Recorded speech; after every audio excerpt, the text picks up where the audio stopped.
Anong year nag-start yung friendship? Friendship namin, it all started up because of Darna.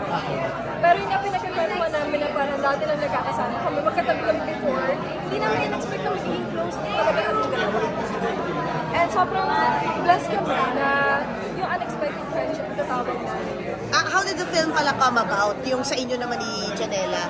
Janela is back? Oo, yung... Yes. Yes.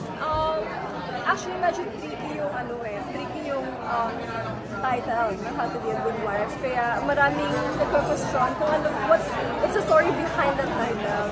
And yun yung sabi ko kanina, I don't wanna put some, stories muna for that. It's very confidential pa for now, but marami talagang makakaabang na. It's dark comedy, and first time namin gagawin ni Janela together. And it's our first movie together. Oo nga.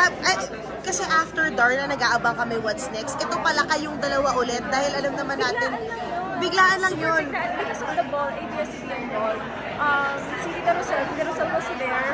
And then parang kami ni Jaya, we're just having fun. Nag-iikot-ikot na kami. And then Tita Rosel saw us. And then she said nga na parang gawa tayo ng movie together. So kami, super, why not, diba? Like, gusto namin magkabili talaga together. Ano masasabi mo kasi yung fans nyo hindi nawala? Yung sa inyo ni Janela, di ba? Ano name ulit nung love dream? Janela, di ba? Oo, Janela eh. Nakakatuwa lang kasi nung nag-post si Direk Junlana, sumabog agad yung Twitter. Kaya sabi ng manager ko na trending kayo ngayon. Eh, nasa story conference pa kami noon. Story call pa kami yesterday. So hindi namin in-expect na ganun yung clamor na inaabangan ng mga fans. Ganun kami supportahan. So, sinasabi nga nila, title pa lang. Parang alam mo na, sana yun. Kasi alam naman natin kung paano kayo siniship. Yes, pero kayo di ba na-curious kayo? Oo!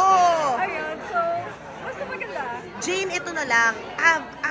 Kumbaga ilang taon ka na rin nag-showbiz, and you do know in previous interviews we had, you were saying that introvert ka kasi, and sometimes na may misconstrue siya. And nagtitrend ka sa TikTok, sinasabi na parang, yun nga no, may masungit ka, suplada. Oo, di ba? Na parang nandun ka, anong premiere night yun?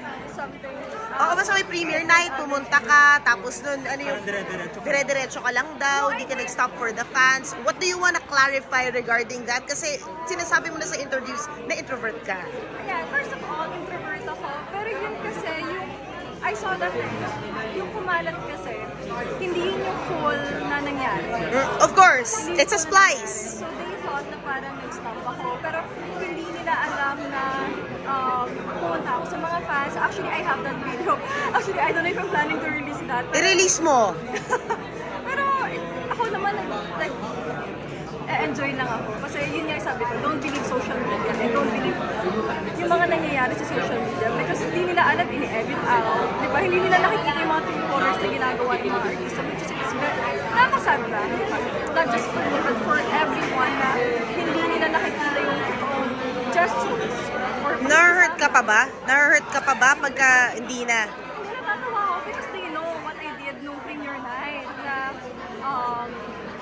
nakihalubin ako sa mga fans and naghintay kami kasi meron pang mga nasa taas na artista na ini-interview. So, siguro yung kumalat lang is yung parang naghihintay kami ni Calvin, but yung pagpunta naman namin nakipag-interact kami, nakipag-picture kami sa mga fans. Dahil bilang birthday girl ka, a year wiser, a year more mature, alam mo na yung pag-showbiz, kailangan mo tumodo, di ba? Mag-a-adjust ka ba? Hindi ko kailangan mag-adjust because this is me. And knowing myself, marami namang nakakaalam na introvert ako.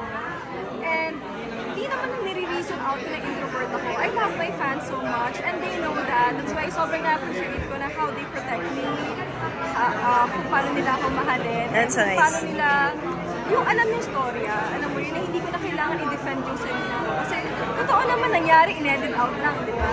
Hindi lang sinama. So, bakit kailangan? That's nice. Thank you.